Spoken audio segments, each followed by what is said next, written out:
오늘의 말씀은 이스라엘 백성들이 이제 40년 광야의 시간을 마치고 이제 여호수아와 함께 가나안 땅으로 들어가는 첫 장면의 일부입니다. 가나안 땅은 이미 40년 전에 모세가 12명의 정탐꾼을 보내서 정탐했던 그 땅이었죠. 그들이 돌아와서 말하기를 우리는 능히 올라가서 그 백성을 치지 못하리라. 그들은 우리보다 강하니라 라고 말했던 바로 그 땅입니다. 그러나 정탐꾼들 중에서 여호수아와 갈렙만이 우리가 두루 다니며 정탐한 땅은 심히 아름다운 땅이라 여호와께서 우리를 기뻐하시면 우리를 그 땅으로 인도하여 들이시고 그 땅을 우리에게 주시리라 라고 말씀했던 그 땅. 옷을 찢으며 그들은 그렇게 이야기했지만 이스라엘 백성들은 두려워했고 결국 하나님의 진노를 사서 그 땅에 들어가지 못하고 40년이나 광야에서 방황하는 시간을 가져야 했습니다. 자, 이제 40년의 시간이 지나고 모세를 이어 새로운 지도자가 된 여호수아 그 지휘 아래 이스라엘 백성들은 이제 가나안 땅으로 들어가게 됩니다. 여호수아 3장을 보면 하나님께서 여호수아를 불러서 어떻게 요단강을 건널지에 대한 구체적인 방법을 가르쳐 주십니다. 제사장들이 언약궤를 들고 먼저 요단강에 서게 되면 하나님께서 요단의 물을 끊으시고 그곳에 한 곳에 물을 모으셔서 그들을 마른 길로 걸어가게 하실 것이다 라고 하는 말씀이었습니다. 그 말씀대로 이루어집니다. 그래서 그들은 요단강이 우기여서 물이 넘쳐야 하는 상황임에도 마른 땅으로 요단을 건너게 됩니다. 성경은 이 장면을 이렇게 묘사합니다. 여호와의 언약궤를 맨 제사장들은 요단 가운데 마른 땅에 굳게 섰고 모든 백성이 요단을 건너기를 마칠 때까지 모든 이스라엘은 그 마른 땅으로 건너갔더라. 이 사건은 성경을 읽는 사람들에게 그리고 후대의 사람들에게 언뜻 홍해 사건의 아류처럼 그렇게 보이기도 합니다. 하지만 곰곰 생각해 보면 이 요단강의 기적이 주는 의미는 매우 크다고 할 수 있습니다. 이미 이스라엘은 홍해가 갈라지는 극적인 경험을 하였습니다만 그것을 경험한 세대는 이미 광야에서 모두 죽임을 당하였습니다. 여호수아와 갈렙만이 남아 있었습니다. 즉 지금 요단강에서 물이 끊어지고 마른 땅을 건너가게 되는 경험을 하는 세대는 새로운 세대였다는 말씀입니다. 그들은 지금까지 부모님으로부터 들어왔던 홍해의 사건을, 즉 말로만 들어왔던 그 사건을 자신들의 앞에서 다시 실제로 경험하는 특별한 경험을 하게 되었던 것입니다. 이것이 바로 요단강을 마른 땅으로 건너게 된 그 사건의 또 다른 의미라고 할 수 있습니다. 하나님은 과거 이스라엘 백성들을 애굽에서 이끌어내실 때 홍해 앞에서 하나님의 놀라운 그 능력과 임재를 보여주셨습니다. 내가 이런 존재다. 내가 너희와 함께 할 것이다. 이제 두려워하지 말고 나를 따라오라 라고 하는 말씀을 출애굽한 백성들에게 해주신 것이죠. 그런데 이제 새로운 세대 이스라엘 백성들에게도 같은 방식으로 하나님께서는 요단강 앞에서 하나님의 놀라운 임재를 보여주십니다. 그리고는 이렇게 말씀하시는 것 같습니다. 내가 바로 이런 존재다. 내가 너희와 함께하고 있다. 이제 너희로 하여금 가나안 땅을 정복하게 할 것이다. 두려워하지 말라라고 하는 말씀을 하시는 듯 합니다. 그리고 새 이스라엘 백성들은 이 믿음 안에서 가나안 땅을 정복하는 새로운 역사를 써 내려가게 됩니다. 성경에 나오는 이스라엘의 역사를 보면 하나님께서 아주 중요한 상황마다 하나님만이 하실 수 있는 방식으로 하나님의 전능하심으로 하나님의 임재와 능력을 보여주신 그런 사건들, 장면들이 종종 나타나곤 합니다. 예를 들어서 하나님께서 이스라엘을 애굽에서 탈출시키실 때 바로 그 장면이 그러합니다. 도저히 불가능해 보이는 상황입니다. 그런데 하나님은 모세를 통하여 바로 앞에 모세를 서게 하시고 10가지 긴 재앙을 내리시면서까지 끝까지 포기하지 아니하시고 마침내 이스라엘 백성들을 출애굽시키시는 기적을 보여주십니다. 그리고 그 이후의 이야기도 그러합니다. 남유다의 백성들이 바벨론의 포로로 잡혀가게 된 후 70년의 기간이 지나고 포로 생활을 하다가 돌아올 때에도 그들은 그들의 힘으로 돌아온 것이 아니었습니다. 전쟁을 수행함으로써 돌아오게 된 것도 아니었습니다. 하나님께서 바사왕 고레스의 마음을 감동시키셔서 유다의 백성들을 예루살렘으로 돌아올 수 있게 하셨고 예루살렘 성전을 재건할 수 있게 하셨습니다. 있을 수 없는 일들, 기적과 같은 일들이 성경에는 끊임없이 이어지고 있습니다. 이와 같은 일들은, 이와 같은 사건들은 이스라엘 백성이 무엇인가를 해서 얻어낸 것이 결코 아니었습니다. 전적인 하나님의 은혜였습니다. 하나님의 능력으로 주어진 선물과 같은 것들이었습니다. 성경을 읽어가다 보면 하나님께서 인간의 역사 속으로 깊숙이 파고 들어오셔서 하나님의 능력을 보여주시고 기적을 일으키시며 함께 하신 모습을 심심치 않게 만나보게 됩니다. 수없는 기적이 여러 세대 앞에서 드러나고 또 드러나곤 하였습니다. 그럼에도 불구하고 성경은 또한 그러한 경험을 한 사람들이 하나님을 잊어버리고 하나님께 불평하며 하나님을 믿지 않았음을 우리에게 또한 알려주고 있습니다. 그래서 그런지 오늘 본문을 보면 하나님께서 요단강을 건너는 이스라엘 백성에게 그곳에서 각 지역 지파별로 돌 한 개씩을 취하여 가져가도록 하십니다. 여호수아가 이스라엘 자손 중에서 각 지파 한 사람씩 준비한 그 12사람을 불러 그들에게 이르되 요단 가운데로 들어가 너희 하나님 여호와의 궤 앞으로 가서 이스라엘 자손들의 지파 수대로 각기 돌 한 개씩을 가져다가 어깨에 매라. 이것이 너희 중에 표징이 되리라 말씀하십니다. 어깨에 매라는 말씀을 통해서 보면 꽤나 큰 돌을 가져가라는 말씀처럼 보입니다. 여호수아는 하나님의 명령을 따라서 12개의 돌을 취하였고 그것을 가지고 갑니다. 그리고 이후 첫 번째로 머물게 되는 길갈에서 이 돌을 세우고 예식을 거행합니다. 첫째 달 10일에 백성이 요단에서 올라와 여리고 동쪽 경계 길갈에 진침해 여호수아가 요단에서 가져온 그 12돌을 길갈에 세우고 그리고 여호수아는 이렇게 말합니다. 이스라엘 자손들에게 말하여 이르되 후일에 너희 자손들이 그들의 아버지에게 묻기를 이 돌들은 무슨 뜻이니까 하거든 너희는 너희 자손들에게 알게 하여 이르기를 이스라엘이 마른 땅을 밟고 이 요단을 건넜음이라. 너희 하나님 여호와께서 요단물을 너희 앞에서 마르게 하사 너희를 건너가게 하신 것이 너희 하나님 여호와께서 우리 앞에 홍해를 말리시고 우리를 건너가게 하심과 같았나니. 여호수아는 새 이스라엘 백성들과 함께 하나님께서 함께 하신 이 요단강의 사건을 함께 모두가 인정하고 기억하고자 하였습니다. 그리고 그것을 역사의 교훈으로 남기고자 하였습니다. 그리고 그 교훈을 미래의 세대들에게 전달해 주기를 원했습니다. 그래서 길갈에 12개의 돌을 세우고 기념하는 의식을 거행합니다. 이 예식을 통하여 두 가지를 확인하고 있습니다. 이는 땅의 모든 백성에게 여호와의 손이 강하신 것을 알게 하며 너희가 너희 하나님 여호와를 항상 경외하게 하려 하심이라 하라. 첫째로 하나님께서 얼마나 강하신 분이신지 얼마나 능력이 많으신지를 깨달아 알게 하고 둘째로 하나님을 항상 경외하는 마음을 가지는 것, 즉 하나님의 백성이 되기로 작정할 것입니다. 바로 이것이 여호수아와 이스라엘 백성들이 길갈에서 12개의 돌을 취하여 행한 의식의 의미입니다.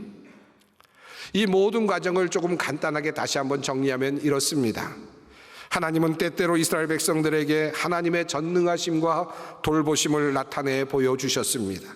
출애굽의 사건, 그리고 홍해 사건, 요단강을 건너는 마른 땅으로 건너는 사건, 여리고성이 무너지는 사건, 이스라엘이 포로에서 극적으로 돌아오는 사건, 이 모든 사건들은 전적인 하나님의 능력으로만 가능했고 하나님의 행동하심으로만 가능했었습니다. 성경은 하나님께서 이스라엘 백성들에게 그렇게 하나님의 능력을 보여주시며 이스라엘 백성들을 자기의 백성으로 삼기를 원하셨다고 말합니다. 그때마다 이스라엘 백성들이 해야 할 일이 있었습니다. 첫째는 하나님께서 기적을 나타내실 때마다 이것이 하나님께로부터 왔음을 알아차리는 것이 필요했습니다. 둘째로 그것을 기억하고 잊지 않는 것이 필요했습니다. 셋째로 그 능력의 하나님, 사랑의 하나님께 나를 복종시켜 그의 백성이 되는 것이 필요했습니다. 넷째로 그들의 그 신앙을 다음 세대에 바르게 전하는 것이 또한 필요했습니다. 이것이 바로 하나님께서 이스라엘 백성들에게 기적을 보이시고 그들을 구원하신 이유입니다. 자, 이러한 이스라엘의 역사의 이야기를 우리들의 짧은 삶에 대입해 보면 어떻게 되겠습니까? 우리가 살아가는 일생 가운데도 정말 하나님의 놀라운 역사들이 일어납니다. 늘 상식적인 일만 일어나는 것 같고, 그리고 그저 모든 것들이 그저 원인과 결과에 따라서 움직이는 것 같이 보이는 우리들의 삶이지만, 그러나 우리들의 살아가는 일생 가운데도 하나님의 놀라운 역사의 개입의 현장들이 있음을 우리는 알게 됩니다. 하나님은 이것을 이 성경을 통해서 우리가 깨닫기를 원하고 계십니다. 하나님의 기적은 먼 곳 이스라엘에서만 일어난 것이 아니요, 또한 모세 그리고 여호수아 시대에만 일어난 것이 결코 아닙니다. 지금도 하나님은 하나님의 임재를 우리의 삶 속에서 보여주시며 우리의 역사 속에서 보여주시며 하나님의 능력을 알려주십니다. 그리고 하나님은 그러한 기적을 통하여 우리를 하나님의 자녀로 삼으시기를, 하나님의 백성으로 삼으시기를 원하고 계십니다. 여러분의 인생을 한번 깊이 생각해 보십시오. 정말 나의 힘만으로 여기까지 올 수 있었습니까? 혹시 힘들고 어려울 때, 내가 내 힘으로 오를 수 없는 바위 같은 것에 막혀 있을 때, 닫혀 있을 때 하나님께서 나를 지켜주시고 나를 고쳐주시고 오를 수 없는 그 바위 위로 우리를 올려주신 일은 없었습니까? 몹쓸 병을 고쳐주시고 망해가는 것을 다시 세워주시고 죽어가는 것을 다시 살려주시는 하나님의 역사, 여러분에게는 없었습니까? 도저히 오를 수 없는 바위와 같은 바로 그 위로 우리를 기적적으로 올려주신 사건들은 여러분의 역사, 여러분의 인생의 역사 속에 없었습니까? 하나님은 바로 그 놀라운 기적의 순간에 우리가 바로 그것을 알아차리기를 원하시고, 그리고 그것을 기억해내기를 원하시고, 그리고 그 은혜를 받은 우리가 하나님의 진정한 백성이 되기를 원하고 계십니다. 그런데 우리의 생각이 참 무디지요. 우리의 기억력이 참 약합니다. 하나님께서 하지 않으셨다면 도저히 이룰 수 없는 기적과도 같은 일을 경험하고서도 무딘 마음으로 하나님께 감사하지 않습니다. 우연이겠지, 그저 나에게 온 행운이겠지 정도로 치부해 버립니다. 하나님이 그 자리에 없습니다. 하나님께서 놀랍도록 기적을 베풀어 주셔서 은혜를 베풀어 주셨음에도 그것을 쉽게 인정하지 못하고 알아차리지 못하고 잊어버리고 그리고 기억하지 않습니다. 여호수아는 지금 돌을 주에 세우며 그 사건을 기억하자고 이스라엘 백성들에게 독려하고 있습니다. 이것은 분명 하나님이 하신 일이다. 이것은 절대로 우리가 한 일이 아니다. 우연도 아니다. 이것을 인정하자. 이것을 받아들이자. 그리고 이것을 기억하자. 이것을 잊지 말자라고 그렇게 지금 여호수아는 백성들에게 이야기를 하는 것입니다. 우리에게도 이러한 결단이 필요하지 않겠습니까? 이러한 지혜가 필요하지 않겠습니까? 우리가 하나님께로부터 받은 은혜가 얼마나 크고 놀랍습니까? 하나님은 나 같은 사람에게도 관심을 가지시고 나의 같은 사람에게도 놀라운 사건을 일으켜 주셨고, 기적과도 같은 일들을 베풀어 주셨는데 하나님의 그 크신 사랑과 능력을 보았음에도 불구하고 어찌 이 하나님의 놀라운 사랑, 그 은혜를 기억하지 않을 수 있다는 말씀입니까? 하나님은 그러므로 우리 모두가 하나님의 그 크신 은혜를 기억하기를 원하십니다. 예수님께서 마지막 날 자신의 모든 것을 내어주시던 바로 그 밤에 잔을 드시고 떡을 드시며 축복의 기도를 드리시고 제자들에게 말씀하시지 않았습니까?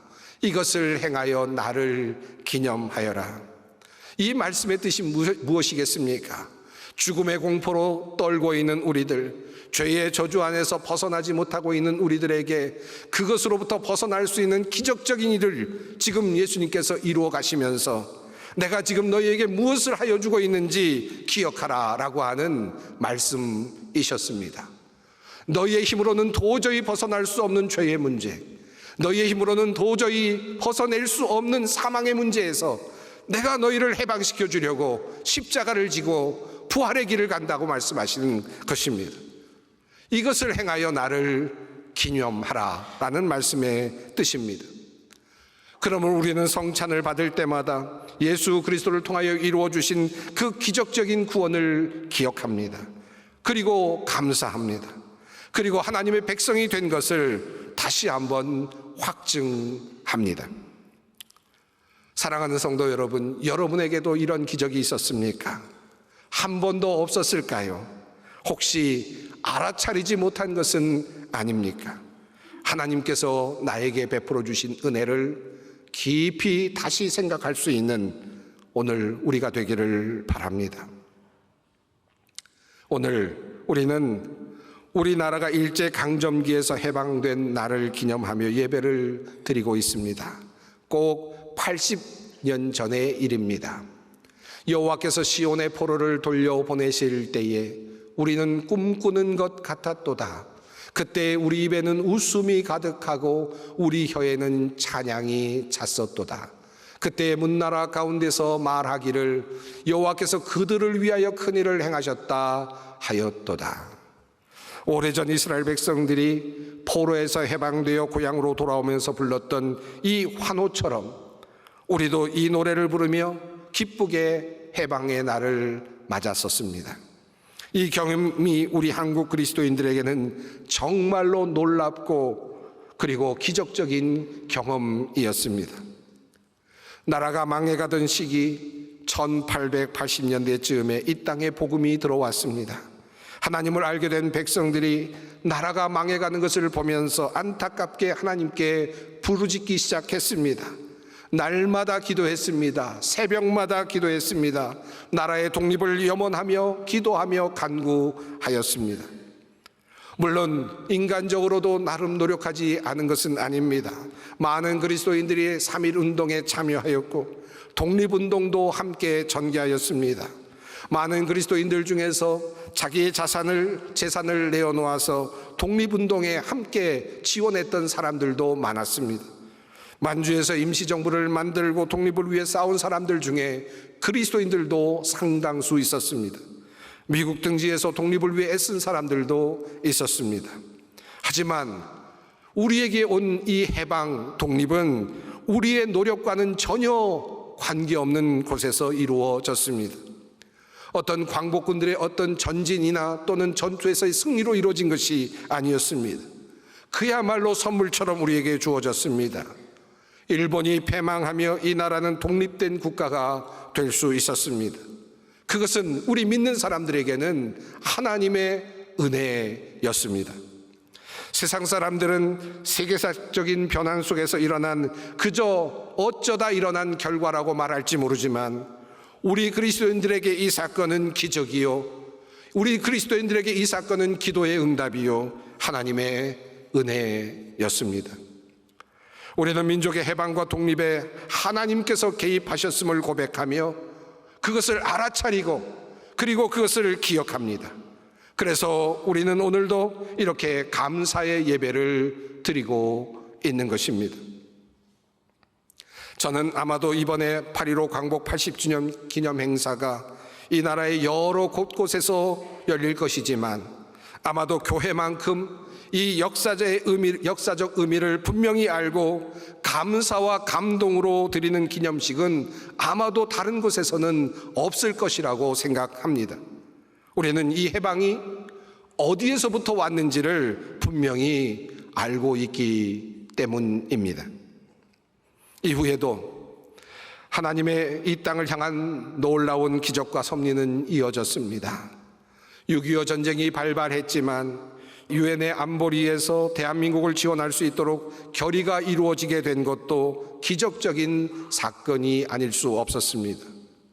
그리고 오늘 이 나라 대한민국은 수천 년 역사 속에서 한 번도 경험해 보지 못한 역사의 중심에 서 있습니다.